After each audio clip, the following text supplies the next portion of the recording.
Okay, it is 6:30 on Tuesday, September 14th, 2021. And I would like to motion to open the Scituate Diversity, Equity, and Inclusion Committee meeting. Do I have a second? I'll second. Okay, great. So with a roll call vote, Ms. Yastine, Yes.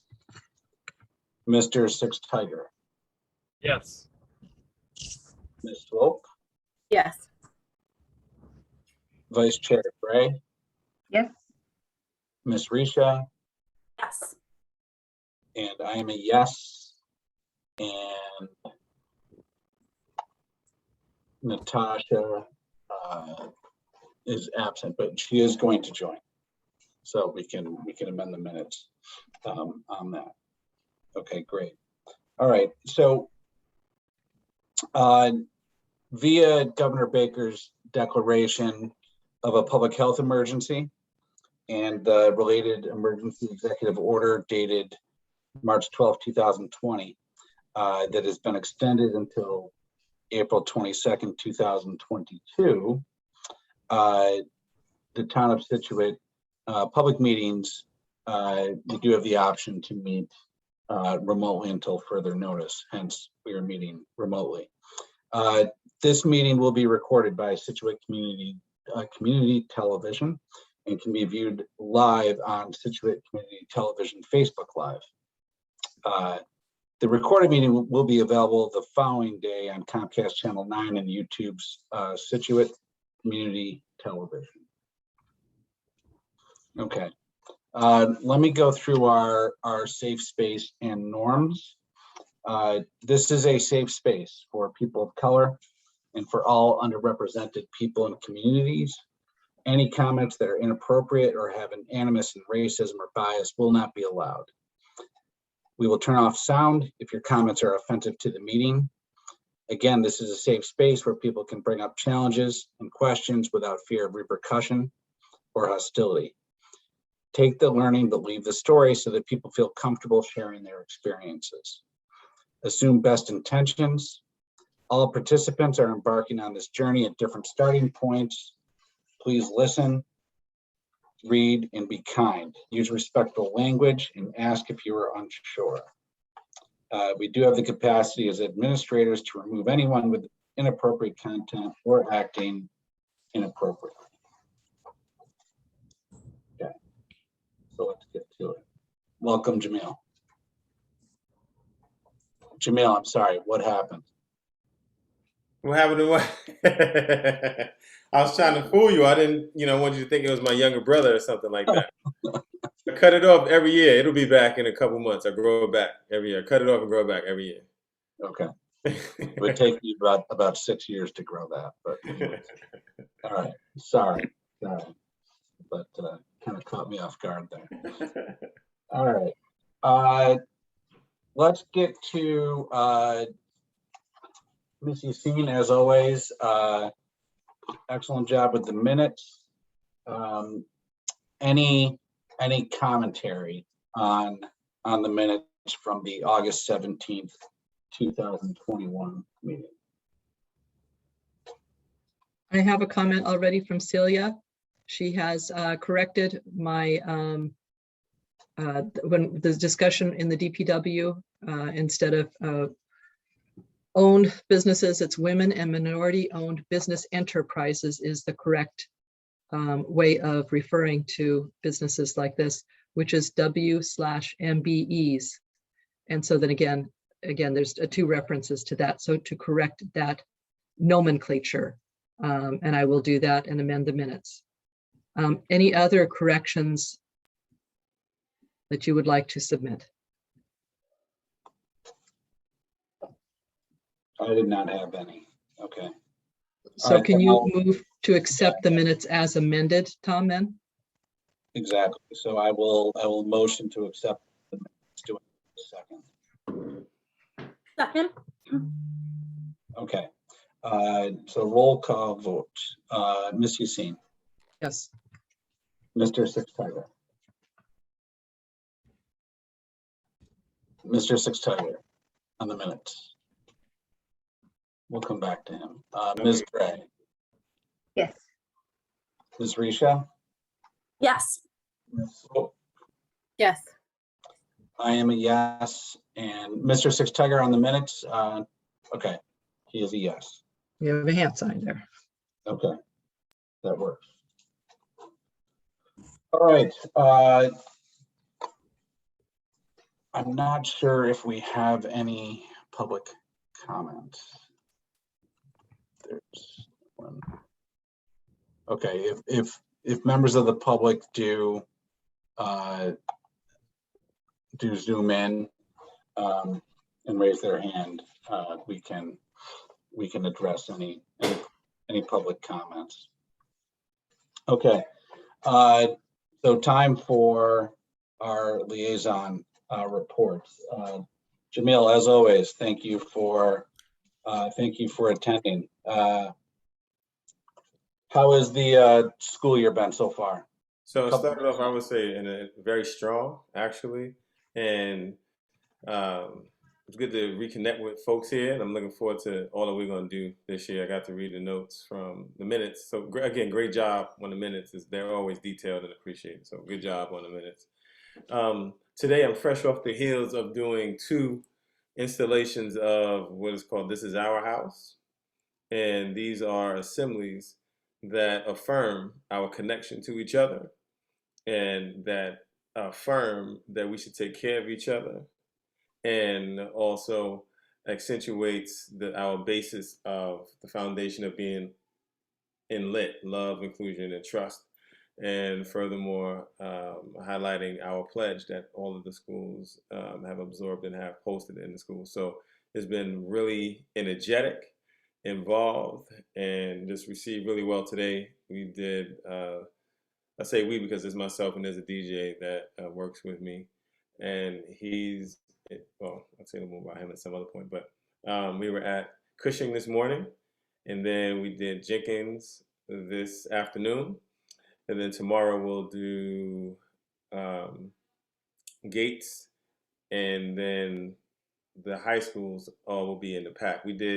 This morning we were outside for Cushing and for Jenkins. Tomorrow we'll be in the pack for Gates Middle School and for the high schools.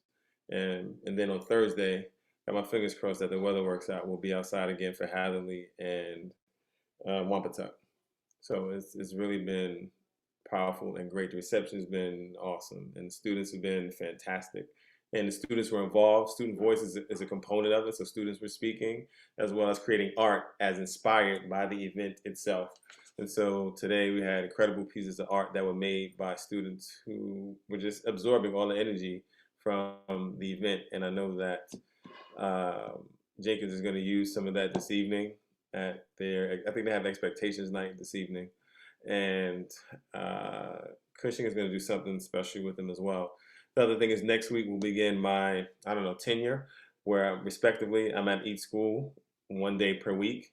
And so the students will absolutely have some familiarity with me after, more so than my time with them in the previous spring, but because of This Is Our House and that event, there'll be some more familiarity there. And so we're just really looking forward to some students have already asked to meet with me and just to connect, and maybe, who knows, maybe I'll become a mentor for some folks and things like that. There's also been some outreach to me to start some mentoring programs as well. So these all fall in line really nicely. And so these are things that we planted the seeds for in the spring, but now are blossoming right now. So I'm really excited and looking forward to how things unfold. And the folks in the central office are all in line with it as well. And Heidi working with doing that thing with the curriculum, that's fantastic as well. And Michelle Bobert, our SPED director. So folks, it really is a good energy and a good move at this point. We're really just going onward. And so we're looking forward to an exciting and engaging year. I'm trying to think if there's anything I forgot. I think that folks should know. Oh, we have these affirmation cards that probably you should know about. These are cards that hopefully every staff member, faculty and staff folks have a deck of cards. Well, deck. There are 11 cards. I don't remember my card. I have it on me right now. But there are 11 cards that are in Scituate blue, and they have phrases on them like "Thank you for being you," "You're amazing," "You are SPS," "Voice," "Truth," "Love how you love who you love" in English and in Spanish. All in and together, always we, never me.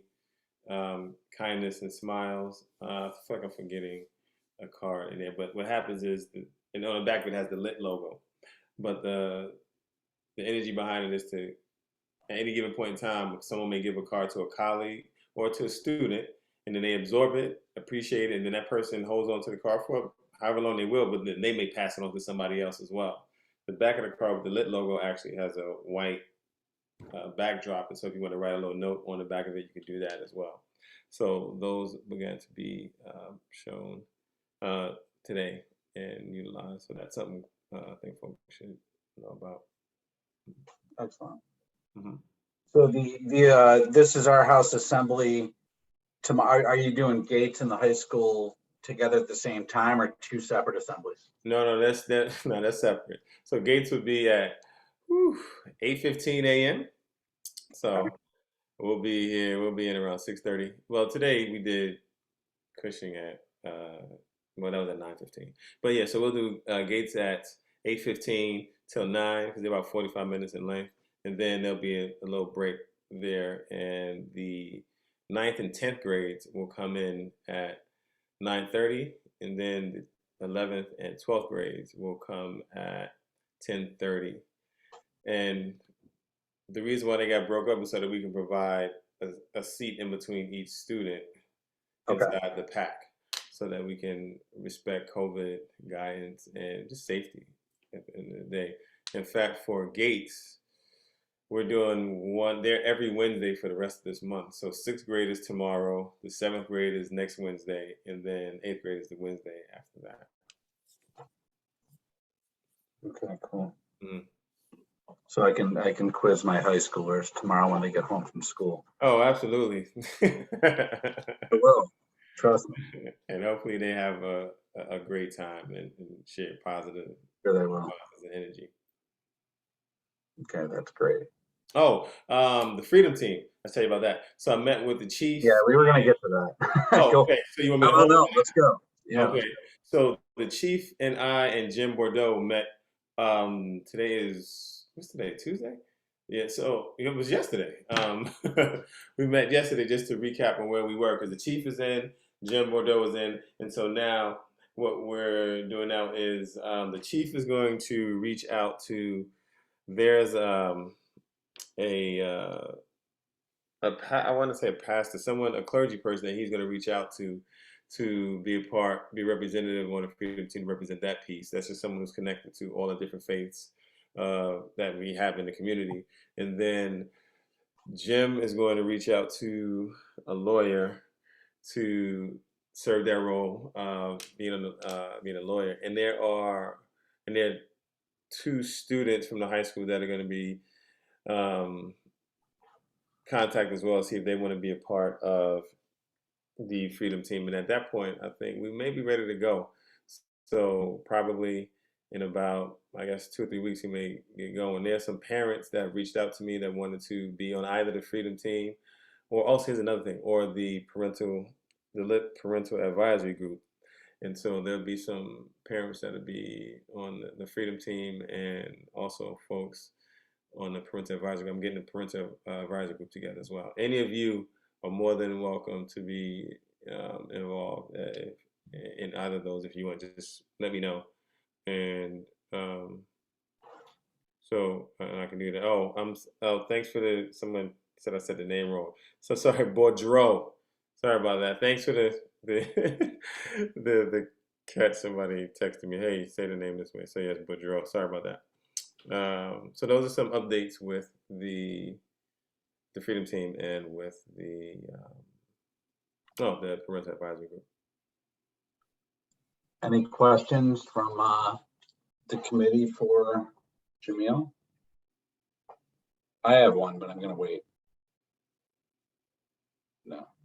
Okay, so my question is, and I think you briefly touched on it, and this is just my own curiosity, but how much input do you have into actual curriculum?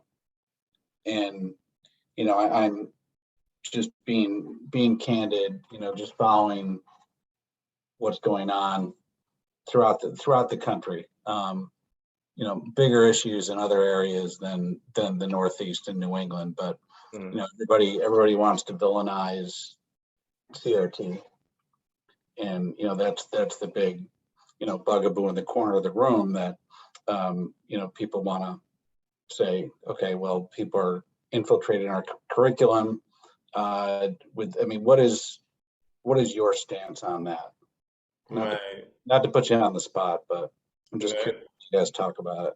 No, it's not putting me on the spot. In fact, for our curriculum, I'm not touching that at all at this point. What Heidi's doing is making sure we're reaching at the actual measures and recommendations of DESE in the state of Massachusetts, which has an actual platform for inclusion in the curriculum. So just make sure that we're doing what the state has, along with making sure that we meet the requirements therein.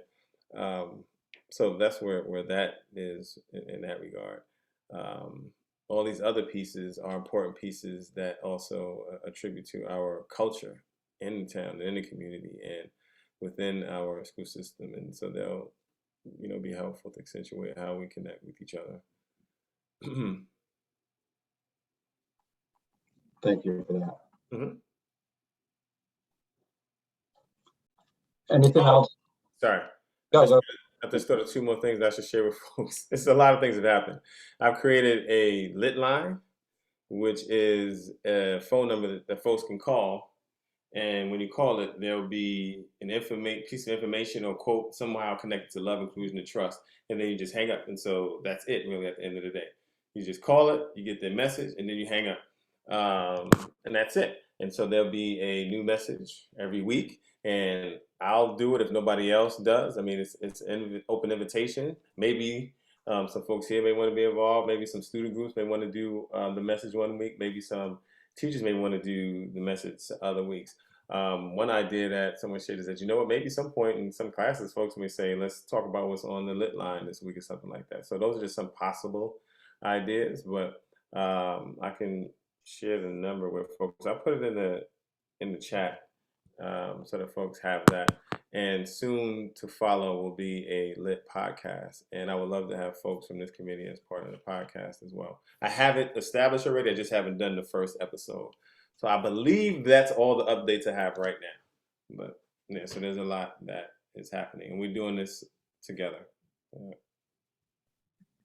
Just a note, Jamil, there is no chat. It's disabled. So you'd have to email us or something another time. Okay. I did want to mention that the school board and the school committee and the select board will meet tomorrow at 5:30 to kind of announce who they are deciding or discuss, and then announce who are they deciding for the replacement school committee position. Okay. And that will be Facebook Live. Right. I mean, so last week, I did attend the first night, and I watched probably 2.5 of the other 4 interviews the next day. But it was pretty thorough interviews. So my understanding is that so there's the 5 members of the select board, the 4 members of the school committee. As you said, we'll be voting tomorrow. And there's 8 people up. There were 4 interviews, I think last Wednesday, 4 interviews on Thursday. There's some very good candidates, I felt. And I know in just reading through the minutes, and in our last meeting, one of the asks, I think Celia, you may have brought it up, ensuring that there were DEI-oriented questions asked, and they were. It was, I mean, honestly, there were 2 hot button topics really, as far as just current stuff. In addition to a lot of process questions, can you handle budgets? You know, what type of leadership style do you have? But there was the same stuff that's in the news, right? So they touched on DEI and CRT, and then they also touched on stances on mask and vaccine mandates. So again, I thought there were some very good candidates. And again, compared to, I know there are other board positions that go empty. It is quite heartening to see so many people very interested and very much wanting to be active in the schools. That's great. It is the kind of the, not a caveat, but it's right now it's just for an 8-month stint, right? So they're going to have to run again.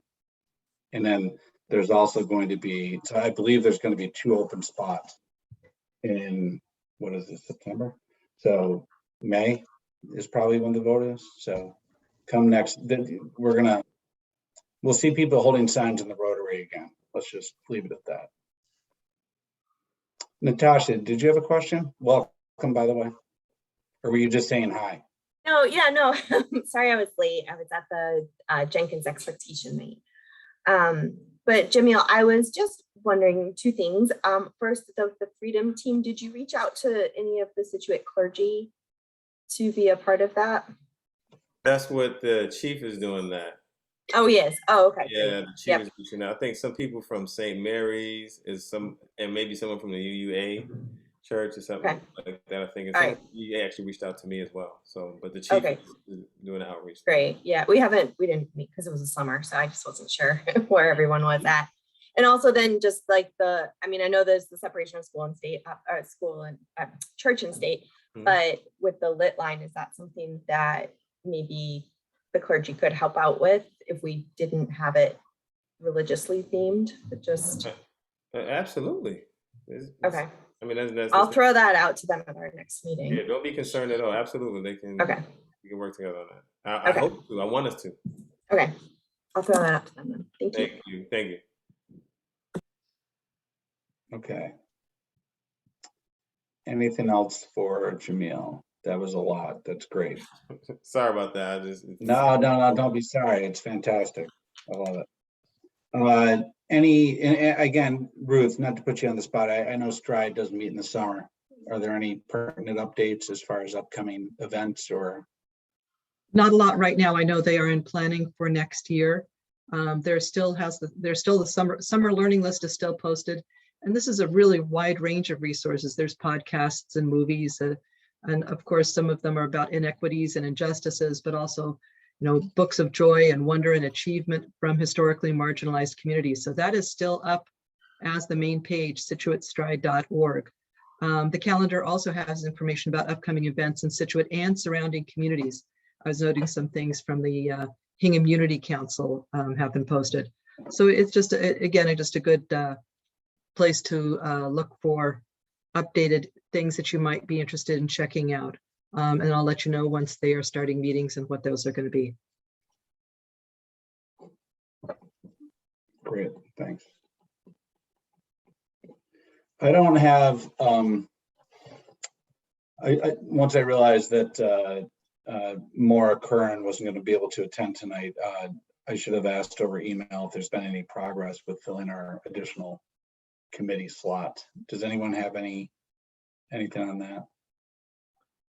I have seen one meeting where one person was trying to be possibly our committee and another committee, and I don't know what ended up happening.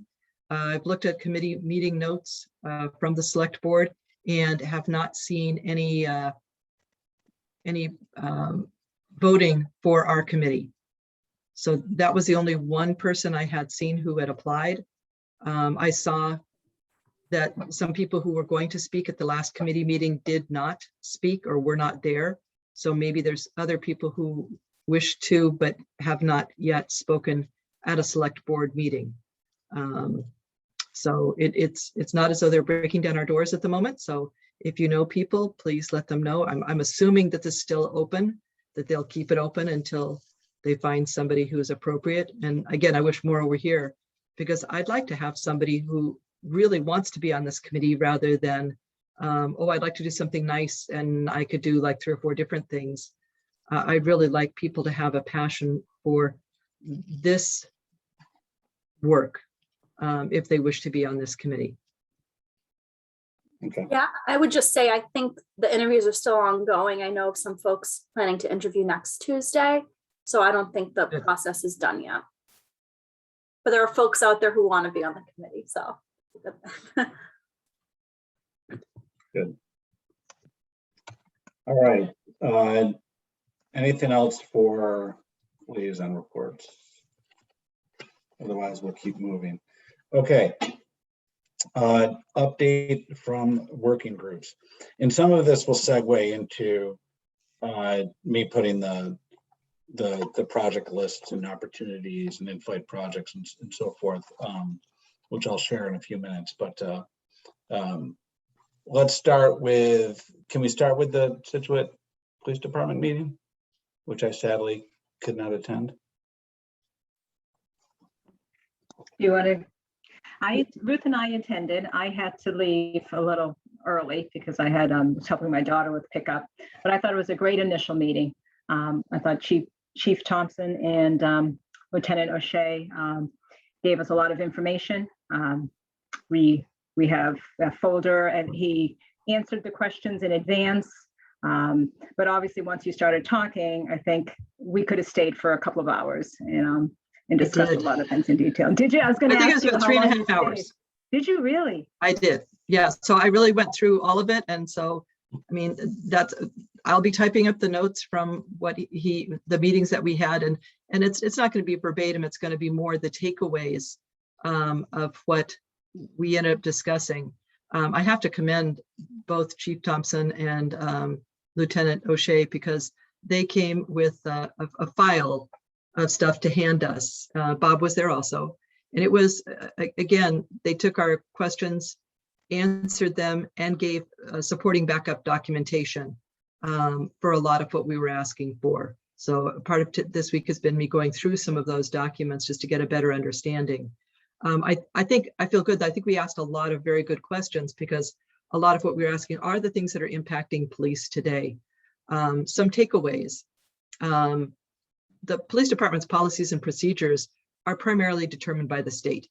So again, as we've seen before with other issues, they are not affected as much at local level. These are state mandated procedures and policies that they have to do. Chief Thompson feels that Massachusetts is a progressive state that has actually done much more to modernize police efforts than some other states may have. And they're currently working towards accreditation status, which means, that the state is kind of walking them through all these steps, which will guarantee that they are really following the procedures and policies to be excellent. And this is something that's going to take some time, but the chief is committed to this. It was interesting to note that the police department has been training officers and supervisors on implicit bias and systemic racism for years. This is not a new concept. This didn't start 1.5 years ago. Over the last 7 years, he said that this has been part of their training and background.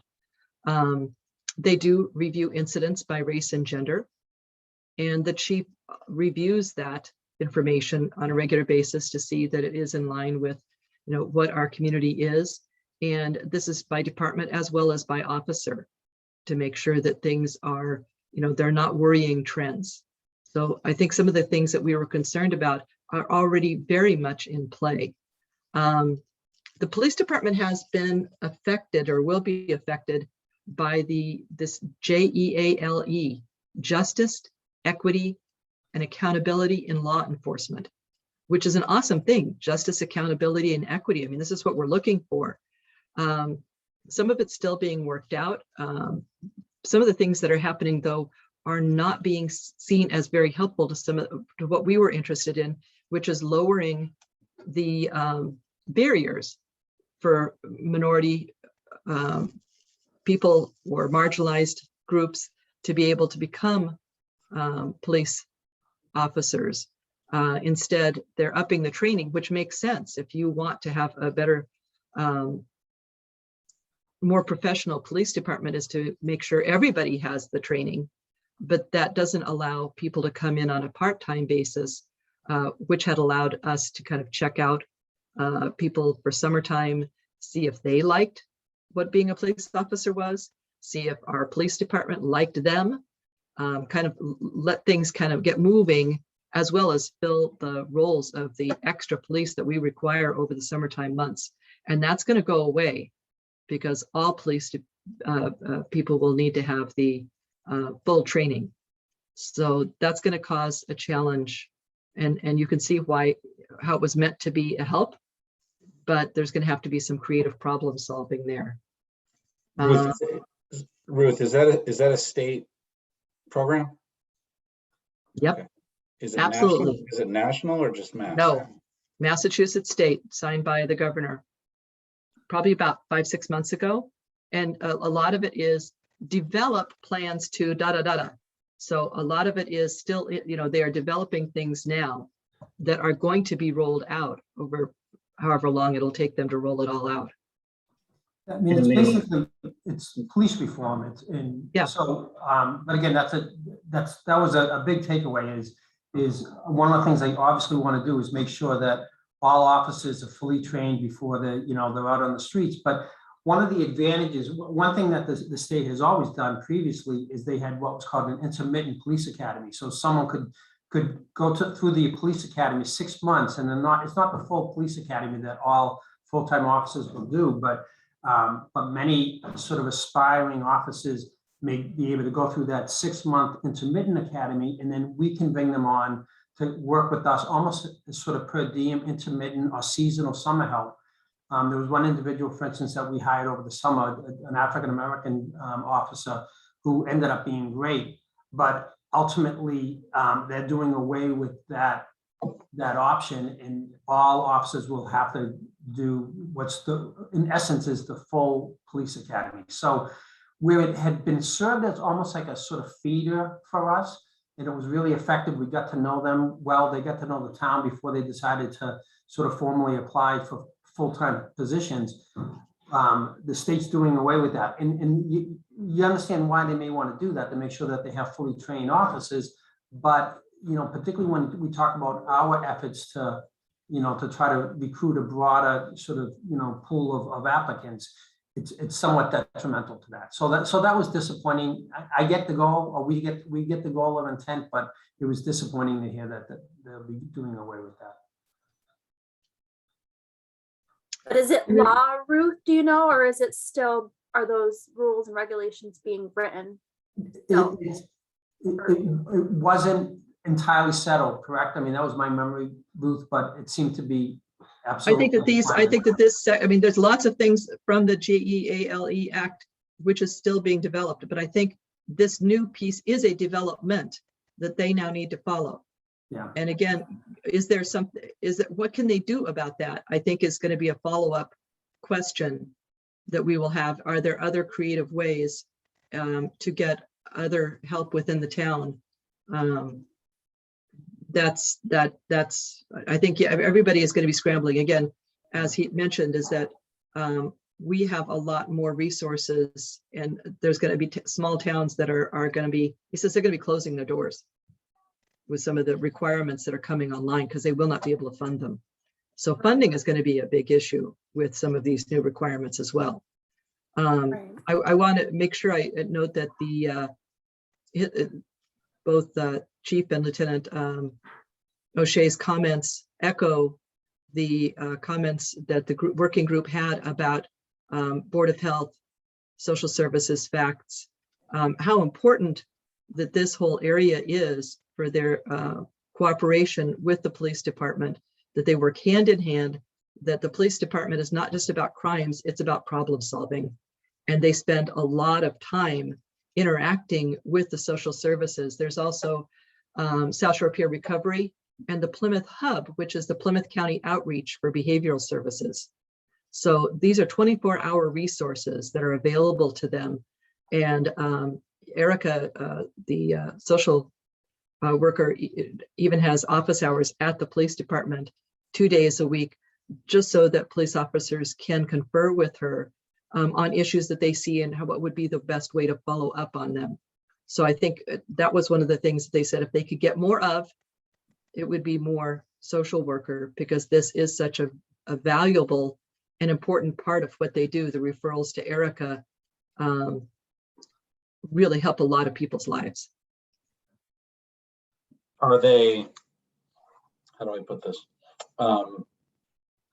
Not frustrated, because I don't want to point the finger, because it is what it is, and it might be a money issue, but you know, before we even talked to Erica, which now was a while back, you know, her name just came up again.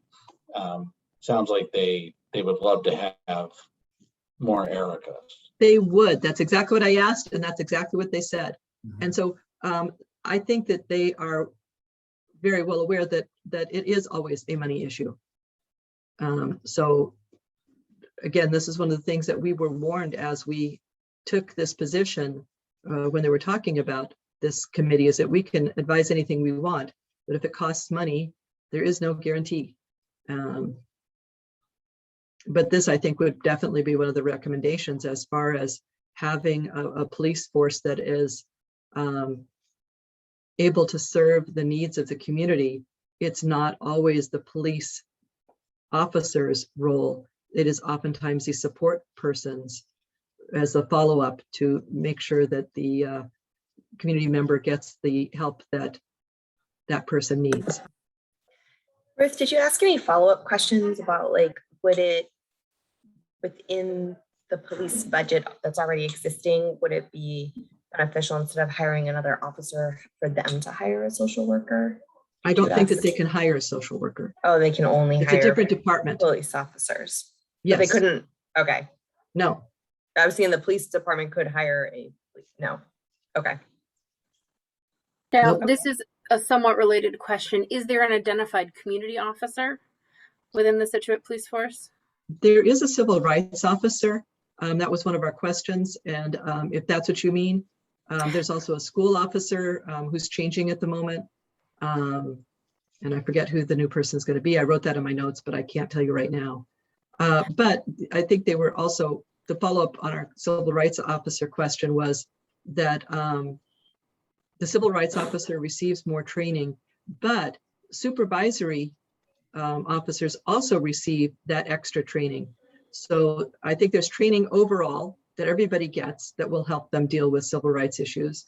We also had a lot of questions on hate crimes. And again, these are things that people have training in. And then there's the civil rights officer who will review whatever had happened, plus a supervisor will also review. So there ends up being multiple levels of review for community issues that they think might be civil rights issues or hate crimes.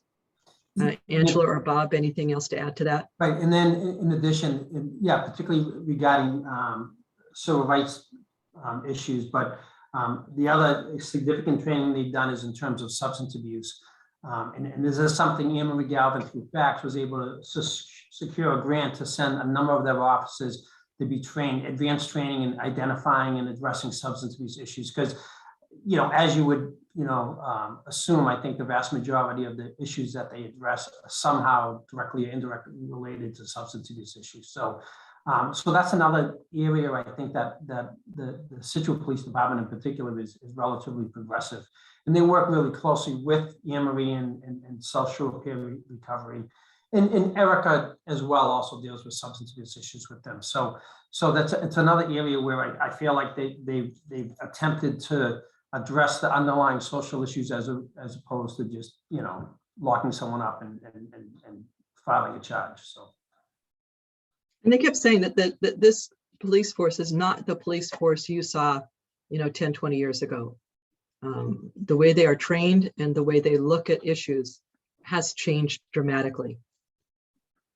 Something that I learned recently to add on to it, and Ruth and Bob may know more than I on this, but the I think you're talking about the SRO, were you?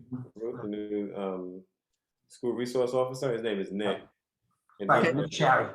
Yeah, he's actually an alum of the Scituate Public Schools. So, and he's great. I mean, I've connected with him several times. He's great. The other piece is that I believe that the force is also looking into getting someone that does restorative justice as well. So that's something that is in the works as well. The other thing is I wasn't aware that the actual name of the facility itself was safety, and it's something with safety. It's not Public safety building? Yeah, that might be it because it's not the police station. Right. No, it's not. It's public safety. Yeah, and then okay. So yeah, I just wanted to add that.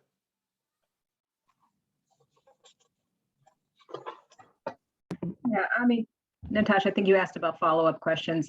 I know when I left Ruth, I still haven't read everything that was in the folder that we were given. So I had some follow-up questions, myself that I was thinking as I was driving away, like, oh, when they said something about the civil rights officer, I was really, again, I thought it was a good initial meeting.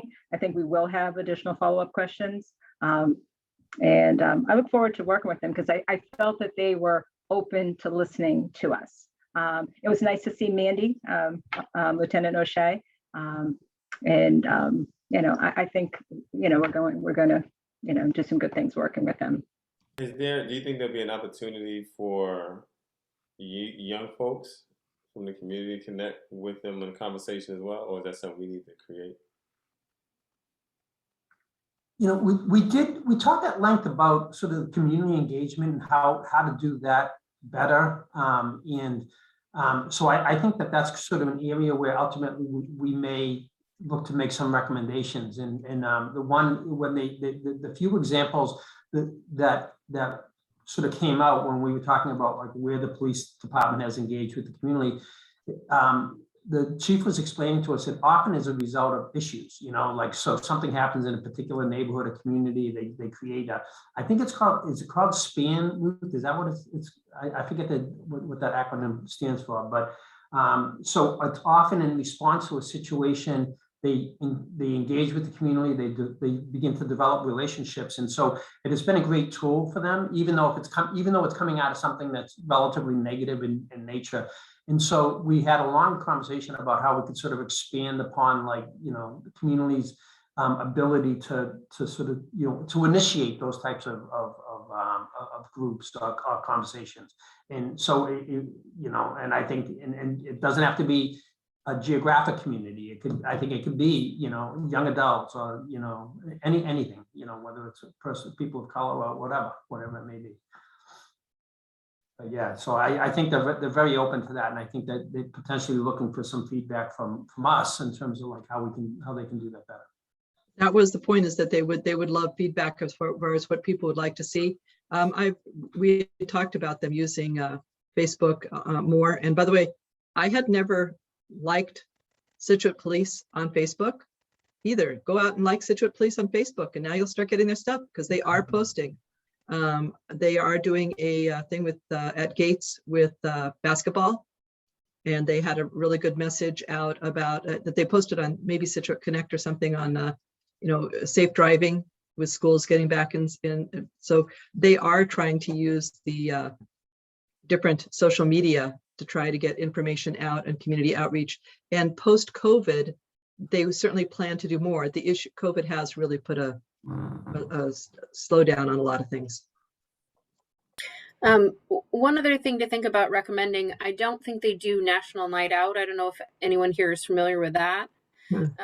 So National Night Out is a national initiative that happens usually in the beginning of August every year, and it's about police and community connections and engagement.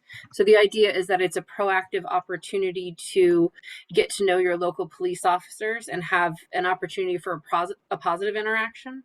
So in my day job, I work in property management, and National Night Out, we will host a series of events at our different residents and properties. So that could be something to look forward to in the future for Scituate as a proactive, reason to engage with community. And another thing to think about, so there are some other cities and towns that will have a specific community officer, and that officer is usually the point person for social service related things.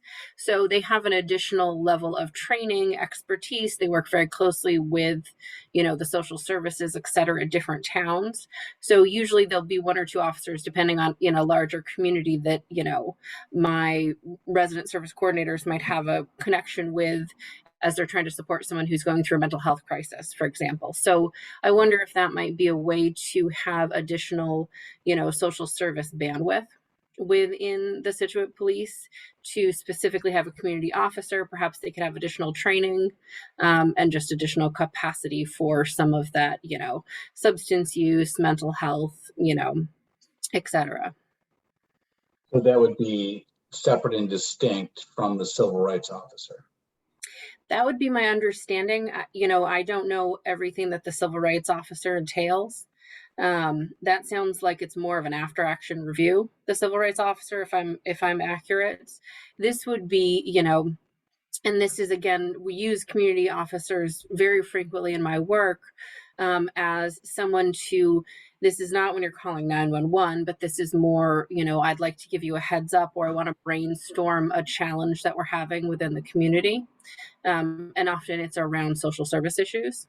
But also it's a great way to have a positive connection and to work with law enforcement for, I think, a more nuanced approach, just as opposed to waiting until someone decompensates and then arresting them, right?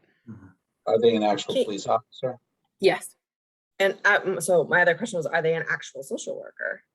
Do they have dual qualifications? Not that I've seen. They're primarily police officers. I think essentially they've been designated to work really closely with housing providers and other, community providers to have additional knowledge. And they've essentially have, I think, a little bit more bandwidth to be able to come out and meet with my staff and meet with residents and brainstorm solutions. That seems like just hearing what the police have just asked us for. I mean, and given that they can't hire somebody themselves, this sort of seems like maybe a way to. Sounds really good. And they may already be doing that because they may have more, but my guess is they're probably already doing this function sort of spread out because they have more bandwidth than maybe some other larger towns. But, for example, I work very closely with the Braintree, community officers. So if I'm sure that they have connections with them as well. But if we ever wanted to have someone else come and sort of talk about how they approach that I'd be happy to have them come. I think it's nice, okay, to have like you said, that one person. So we know when we have those problems, who to contact, who are we reaching out to? And instead of just calling the police office, the police station in general, right? And being like, hey, I've got this issue, who do I talk to? We know I want to talk to this person. This is the person, and that person has the resources and the connections already. Mm-hmm. So you're getting the best result from their end as well. So I really like the idea of that designated person again, that's their bandwidth, because I think you're probably right. Our police officers now, I think, do a bit of that, each of them. But I think if we could, I bet they're doing a lot of it. I've had just personal interactions with the officers around a neighbor that was in crisis, and they did an outstanding job. So I bet they're actually doing a lot of that, but having a designated person might be helpful. Maybe they have additional capacity for community outreach events, things like that. That was actually an interesting aspect of the conversation, because both the chief and Lieutenant O'Shea, they were sort of walking through almost like a day for an officer and what they may be confronted with. And the chief was just talking about them wearing multiple hats. I mean, you have to be a case manager at one point in time, a traffic, control officer at another point in time. And you never know when you have to sort of switch that hat. So I believe, I believe they've had a fair amount of, they're clearly not going to be social workers. They're not clinicians. But I mean, I know that Erica has even been up there providing training on them and identifying mental health issues, things like that. So I think to a T, they've all received some extensive, more elaborate training in terms of social service issues, but the idea of whether or not there's someone who is like specifically designated as a person who has a higher level of expertise, it's an interesting concept. And I have to assume that it's not necessarily a new one. So I wonder how other police departments have done it. I'm sure the chief would have some thoughts on that too. But That might be a good follow-up when we do our follow-up. That would be a great follow-up conversation, I think, to have with them. Yeah, and if Kate, if you know, you mentioned Braintree. If you know other, sounds like you do, know other communities, other municipalities that already have this in place, I think that would be useful if we, to the extent that we can dig into. There's many that haven't. Thinking of the towns that are closest to us.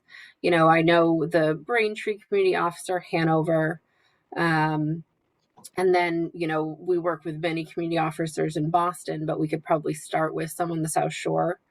Might make more sense. Yeah, I mean, Hanover. Hanover seems like it would be the closest sort of to our situation. Yeah. Okay, I'll reach out to the Hanover community officer and see if perhaps they could join us. Thank you. Well, and I can check in with Mandy to see if we have a community officer. I don't think we asked that question. So. Right.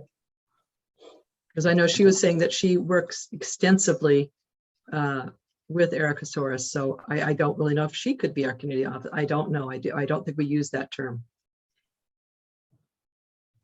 Right. Okay. That was great. Really good. Anything else to shrink your 3.5 hour meeting into 20 minutes? Are folks aware that there's a game night tomorrow night with the police?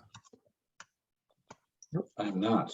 Mm-hmm. No. At Gates Middle School game afternoon from 3 to 4.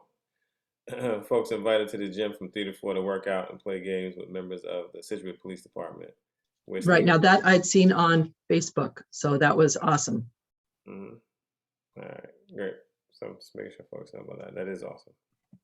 Yeah, I know they've been sponsoring various workouts or working out with some of the athletic teams as well. I think they were doing that over the summer and into the fall. So it's really good. They're really reaching out. Okay.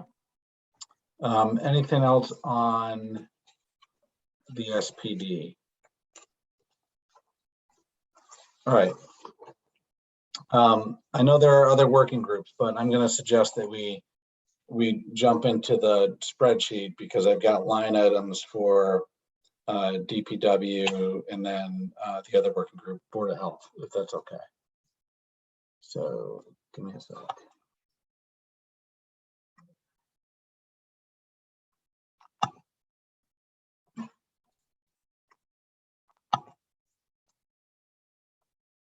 All right.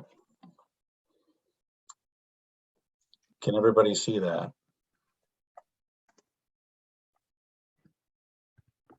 Yes. Okay, great. I had multiple spreadsheets open, so you were either going to see this or my son's college list. So, yeah, we'll just leave that alone. All right, so here we go.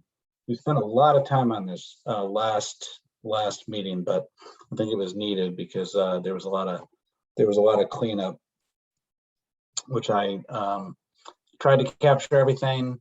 I don't expect everyone to have updates for every row, but just to refamiliarize everyone.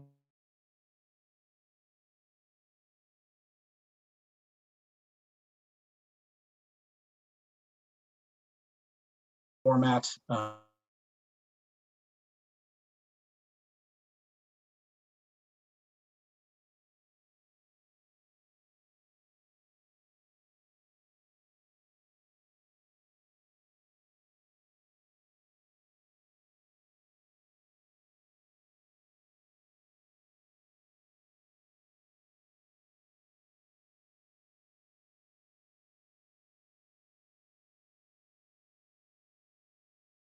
Here she comes.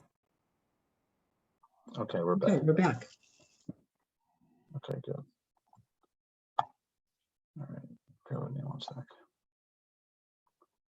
All right. So, let me see here. You know what? Let's just go right into in-flight projects. I'll touch back on opportunities after we go through some of the pieces that are in flight.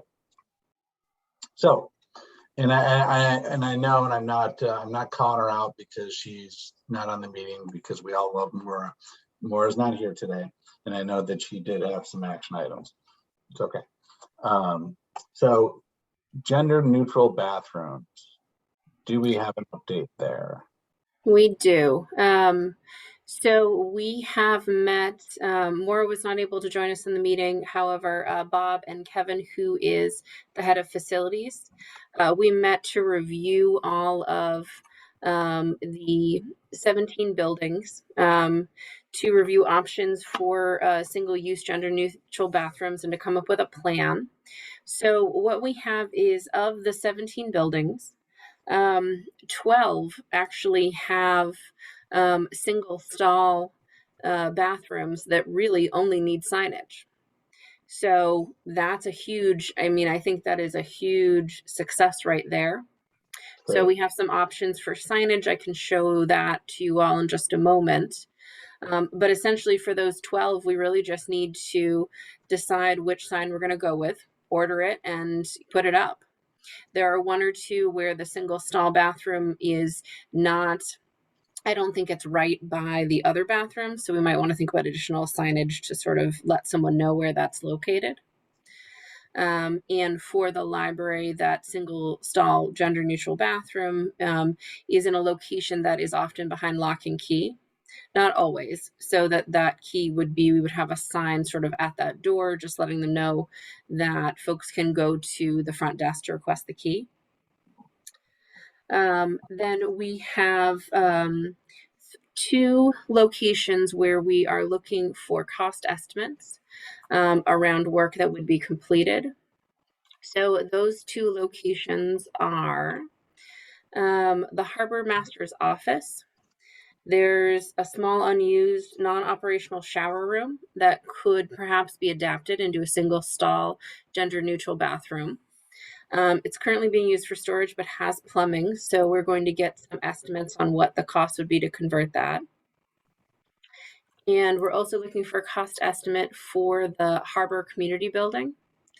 There is a single stall bathroom off of the main room, which is not operational, but we believe it could be repaired and then noted as gender neutral. And then there are 3 locations that we don't currently have a plan for. So one of that is the Scituate Maritime Center. So there are 2 multi-stall bathrooms, 1 male, 1 female. There's no single stall bathroom and no place to put one in.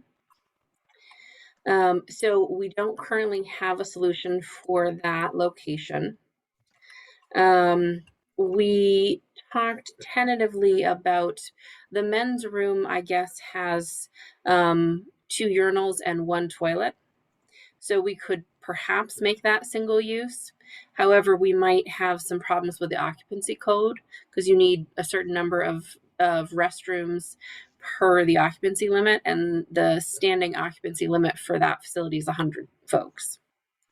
So that might be something that we really don't have an easy solution at this time.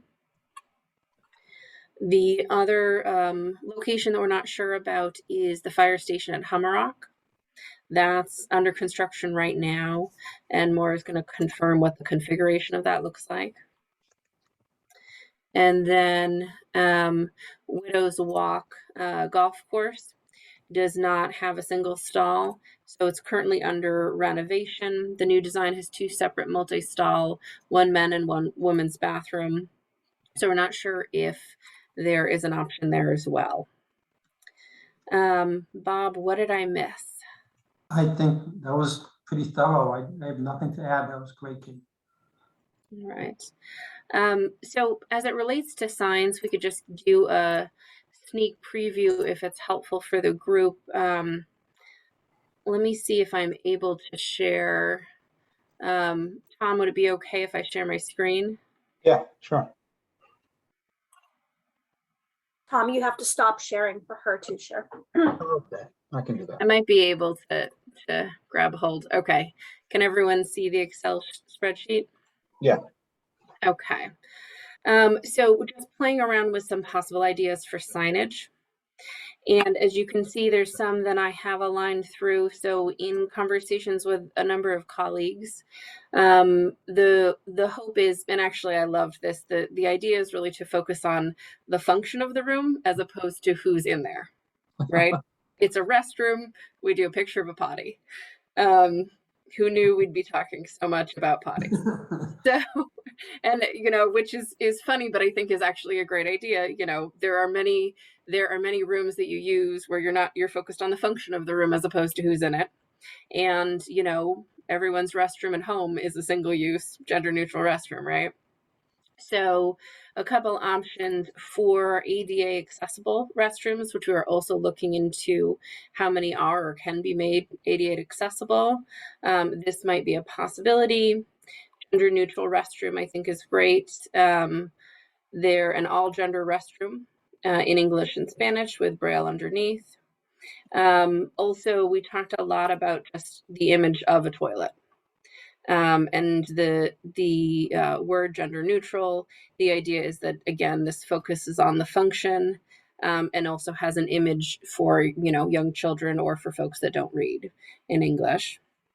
And then one other thing that we could consider for the single gender rooms, we could use signage something like this that, again, indicates that this is a women's room and you're welcome to use it if this aligns with your gender identity. So with the idea that it would be a little bit more welcoming. So that's something that we could perhaps consider as a recommendation. So that's what we have so far. Another thing that I'm going to work a little bit on, I have a really nice guide from some folks in Chicago that talked a little bit about sort of why is it important to do gender neutral bathrooms, because I think this is an important recommendation, and I think we need to back it up with some additional evidence-based research and talking points. One thing that a colleague shared with me is that she said, there have been other, towns or locations that have done a push to do gender neutral bathrooms. And initially it sounds like a great idea. And then sometimes there's a big pushback from the public. So being able to have some additional sort of talking points and research to back up and help people continue to sort of move forward with, yes, this is, an important thing to do, I think will be important. We could also perhaps make it available to, other committees like the Chamber of Commerce, if they wanted to recommend for private businesses, that if a private business was interested in, creating gender neutral bathrooms, this could be a guide that could support that. So next steps, Kevin is getting us cost estimates on signage. Well, we'll have to pick the sign and then cost estimates on the signage, and then the two facilities that we want to see if we can bring back online. So we can provide more updates, when he has those estimates. What questions do folks have? What other stuff should we consider? I'm just wondering if those facilities that just have multi-stall bathrooms with, do they both have like a stall with a toilet, like particularly in the men's room? So they could, if your gender aligns with maybe what your gender identity aligns differently than your biology, you could go to the stall in the men's room. Bob, I'm going to defer. I'm not sure. I do have 13 different buildings, so I think perhaps some may. I'm not sure that they all do. Because I loved the signs that for those two, for the stalls, right, that said use the bathroom where you feel comfortable. But if you identify as a man, but you've got female parts and you walk into the male bathroom and there's only urinals, that's going to be difficult. So I'd be surprised. I'm not sure that there is one that doesn't have an actual toilet. Okay. But maybe just to double check that No, before you that's a stick a good sign point. like that up, I think would be a good thing, but No, that's a good And Yeah, that's I just love for it. the three, right? Maritime Center, Humrock, yeah. Widows Walk. right? Yeah, and it just, Yeah. I think that too just shows that, you know, we're making an effort even where the buildings aren't allowing us to, or at least trying to do what we can. Right. And I really, really love the image of a toilet, I have to say, like so much more than like the typical boy and girl little symbols that we see on the bathrooms. I think that's where we're going. We're going for the toilets. Yeah, agreed. You know, and there certainly is feedback in different trans communities that the idea of the male or female symbol is very binary, and for individuals that identify as gender neutral, that's not really inclusive for them. One other thing that we're going to look at is the presence of baby changing stations. So, and I think actually many of the facilities, Bob, you mentioned, we want to, want to make sure that that's available in the gender neutral single use bathrooms, but also just in the men's multi-stall bathrooms as well. And Bob, you said you think most of them have that. I'm not sure if most of them do. I think there's definitely some space limitations, I think. So I think, when we did this sort of review, I wasn't particularly focused on that. I did see some, but some of the bathrooms are relatively tight, so there may be some limitations there. But I feel like we go back and where we can do it, we absolutely should do it in both, male and female, and particularly the gender neutral ones as well. Yeah. So we could also perhaps, identify those in the signage, family restrooms as well. That might be something to consider for some of those single-use bathrooms, instead of saying anything about being gender inclusive or anything, just saying they're family restrooms. With the picture of a toilet, I mean, it brings us all back, like you said, Kate, the bathrooms in our house are all gender neutral bathrooms, right? Brings you back to that sort of basis and may take some of the angst out of it for some people. Mm-hmm.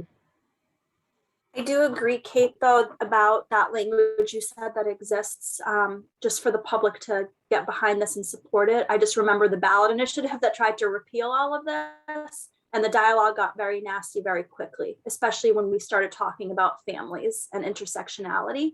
So I think when we propose this as a recommendation to the select board to also arm them with some talking points about what this means for equity and accessibility in Scituate, for them to use, as liaisons for the town, I think that would be really key. Thank you for mentioning that. Yeah, absolutely. There are a couple of states actually that have passed laws requiring, single-use gender-neutral bathrooms, New York and a few others. So I'll see if I can get that list together as well. I thought that was really interesting. All right, well, that's fantastic. Thank you. This is awesome. Yeah, I was going to say tough act to follow. Hopefully, I'm assuming everyone has similar updates for their. After all that potty talk. I'm also voting for the toilet. All right. This is being recorded. All right. Anyways. All right. Next up, Angela.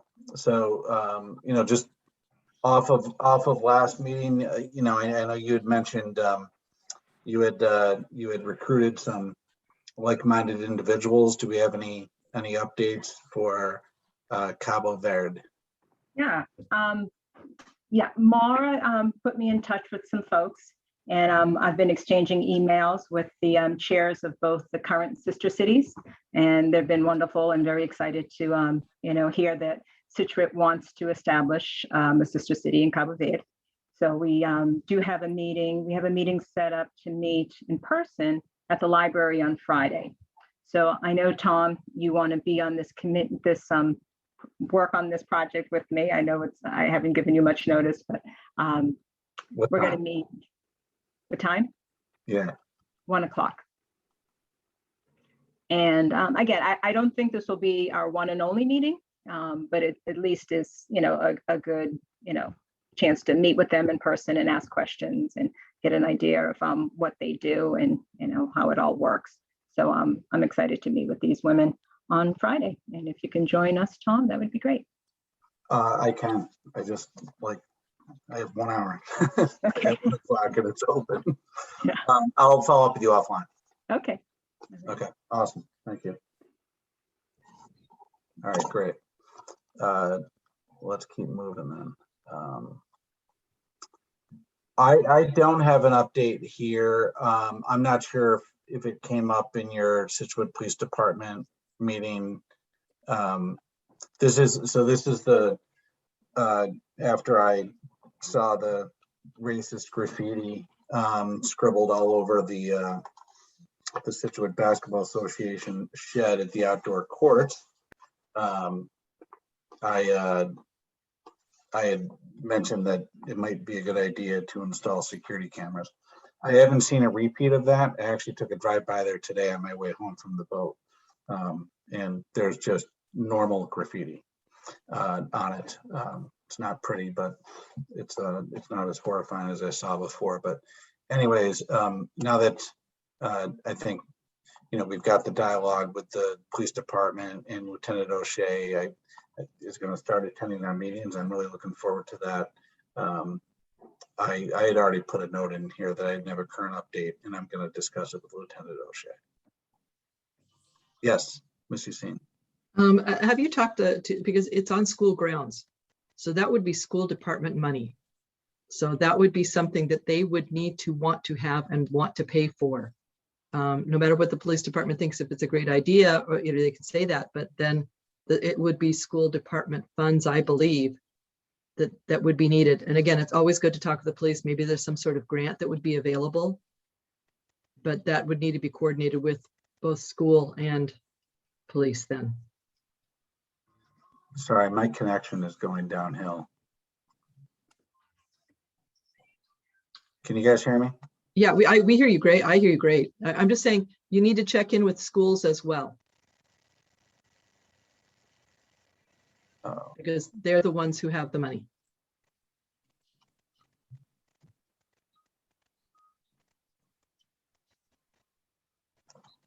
Okay. Did you catch that? For me. Can you hear Tom? I didn't get it. Can you hear me now? Yeah, it's my connection that's the problem. All right, what to do?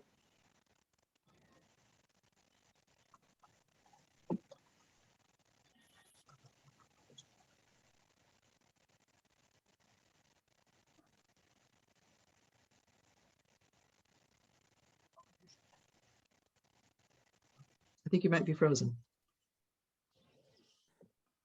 Sometimes if you just turn your own video off, it makes it better.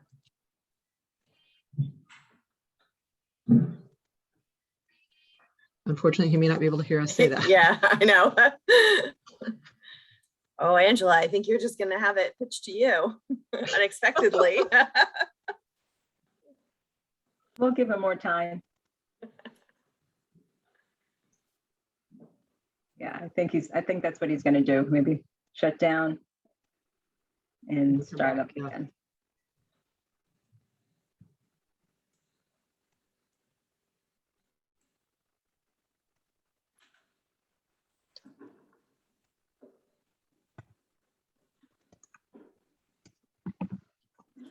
It's moving.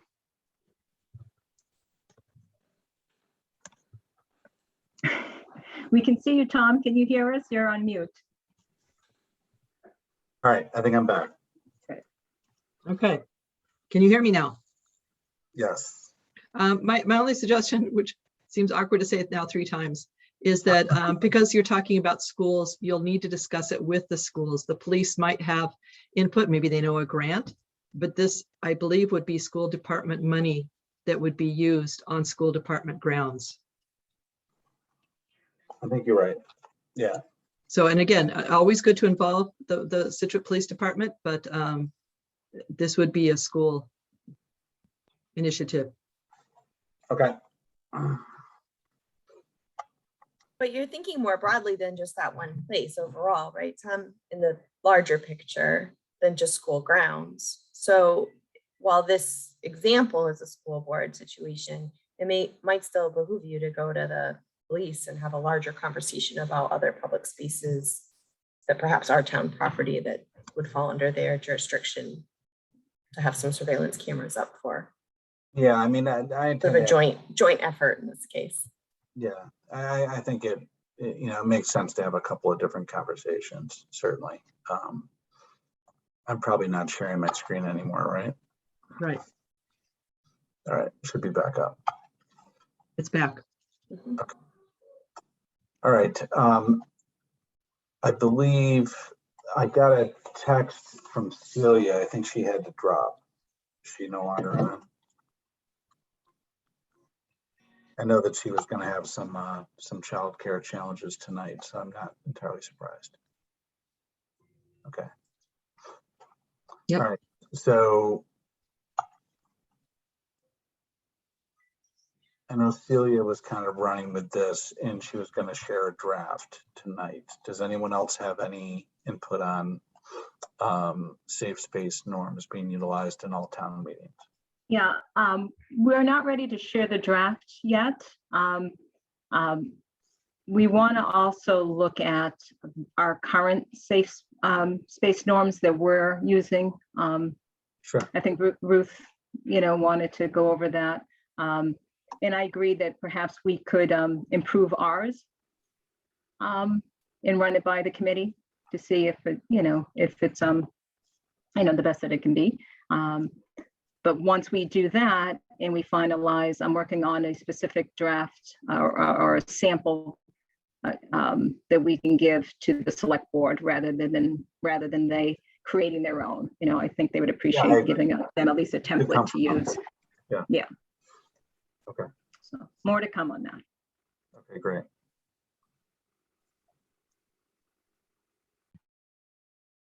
All right, Kate, putting you back on the spot. It's okay. All right. So I have yet to go over the 215-page Mass Commission on LGBT Youth recommendations. I will keep it on my list. We just, we're busy with other projects this week. I don't necessarily know if it's a high priority, so it might be low, or we might, consider taking it off, but still happy to keep that on my list. Okay.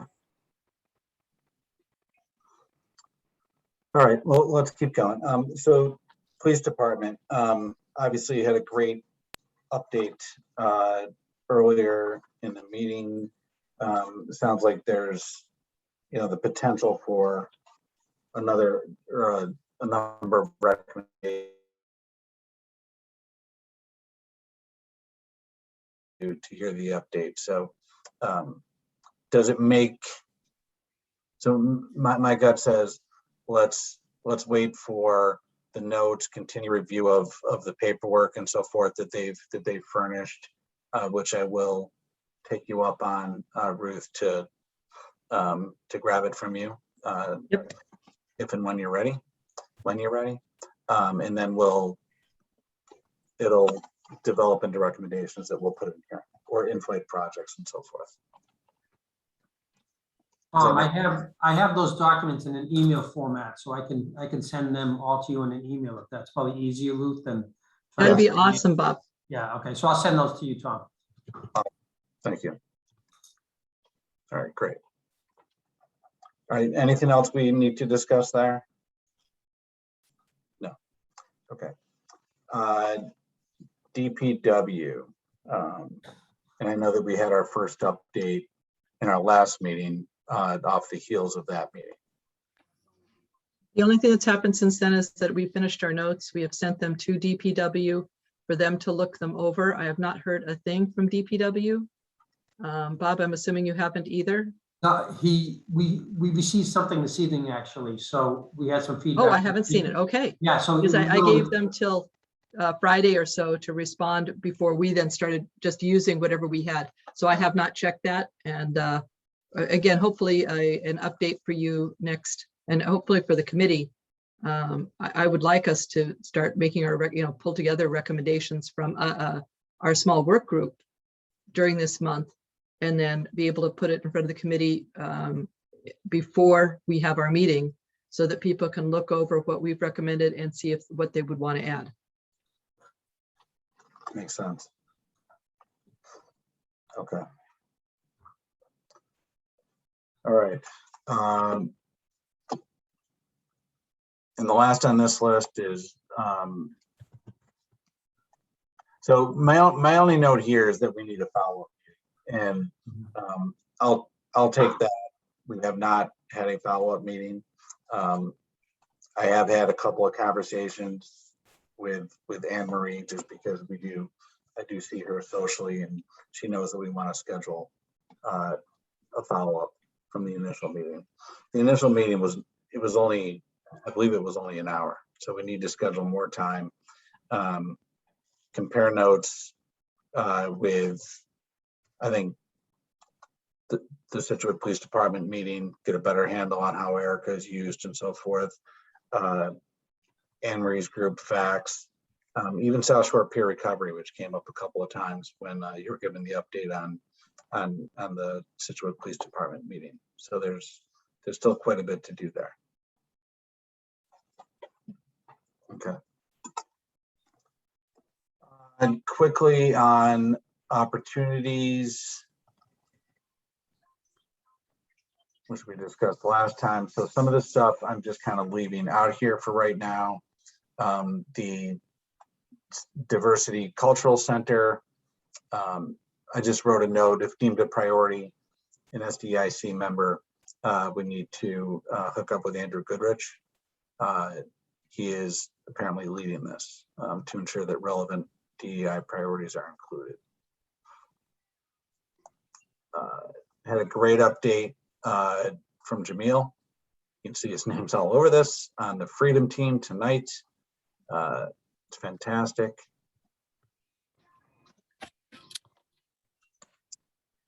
What else do we have in here? So I'm just kind of bouncing around. So we've still got, policy and procedure manuals, which I know sit with you, Bob, as far as, if you need any assistance with that. This is, I looked back at our last meeting and mentioned that you were talking to the town administrator, Jim Bedrow, and unions and so forth. I don't know if you have an update there. No, not currently. I don't, no update on that. All right.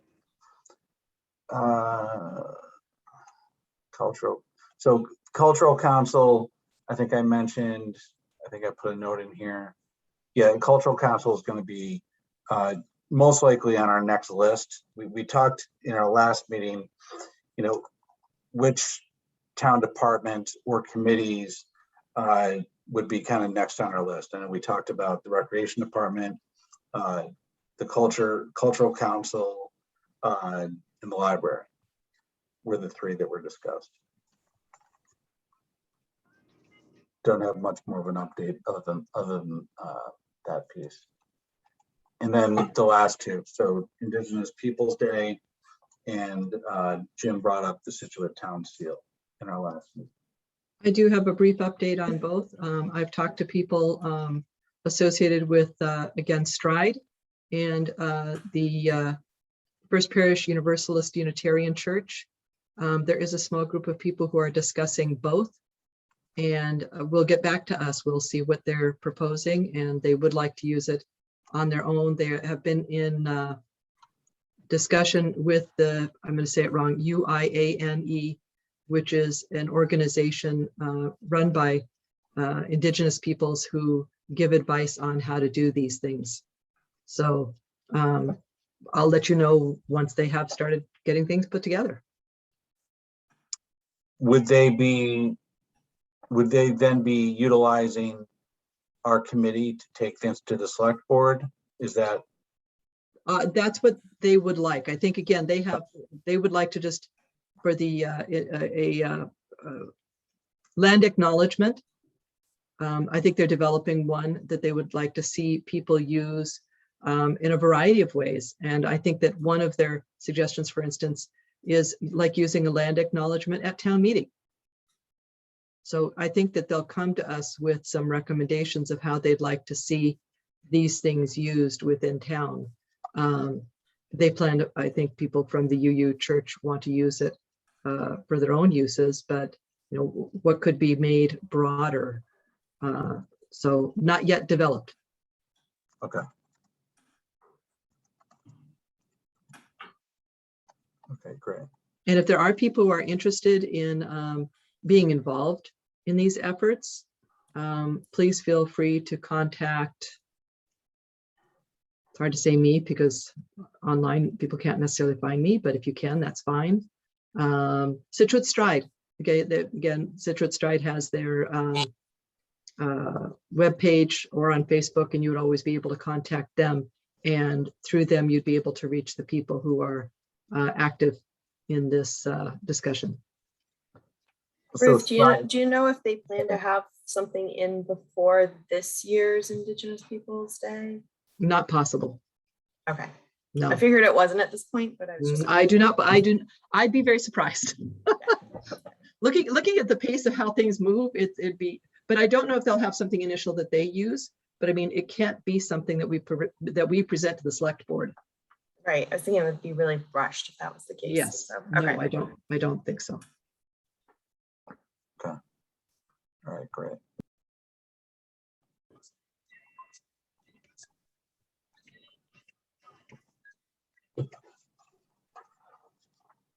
Let's see.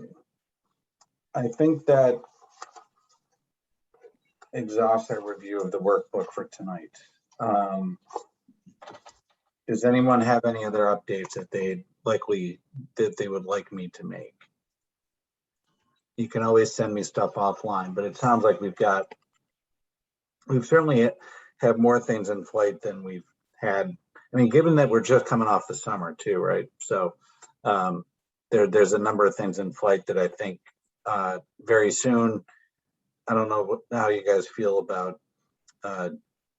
Ultimately, we need to make recommendations to the select board, and as Maura said before, we can make recommendations. We can also give them a status update. So it can be a blend of both. And I think when we do get in front of them, that's what it will be. Hopefully, a couple of recommendations, and then just a general status and all the different things that we're working on. I don't think we're ready for that in the next 2 weeks, but are we going to get to that this fall? I would say yes. And Tom, I would, I almost see, like, if we talk about, for instance, the example of the gender neutral bathrooms, I mean, that's a presentation all on its own. Whether we give, just a kind of brief overview of what we're doing, like brief, and then that's what the focus is. I think that would be much more impactful than multiple things at one time as far as a recommendation, or whichever comes up first. Because I think we dilute it if we have too many things trying to present to the select board. They have a lot of things that happen every night, and just to put something forward for them to really think about, I think would help our, whatever it is we're trying to present. Agreed. Okay.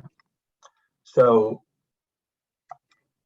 and we can get direction from more on that, certainly. And my assumption is that she'll agree and think that's a good idea, but I don't want to speak for her. Okay. Anything else? And I'll stop sharing my screen. Okay, like I said, if anything pops into your head, let me know. Good update. Thanks, everyone. Okay. Just on the agenda at this point, we're not too far behind. It's not going to be a 2-hour meeting. Any other business that anyone wants to discuss? Okay, I'll take that as a no. All right. Administratively, you guys see the next 3 meetings that are scheduled. We'll keep to that. If there's conflicts, let me know. And I think that is all we have. So with that, I will motion to close the meeting and adjourn. Do I have a second? A second. Okay. All right. We will go to the roll call. Ms. Gray, Yes. Ms. Yassine, Yes. Mr. Six Tiger, Yes. Reverend Stewart, Yes. Ms. Swope, Yes. and I'm a yes. That's it. Thanks, everybody. Great meeting. Really Okay, appreciate called it, Thank called you. right at 8 o'clock. Yeah. Nice job. Yeah. it. Not yet. Close to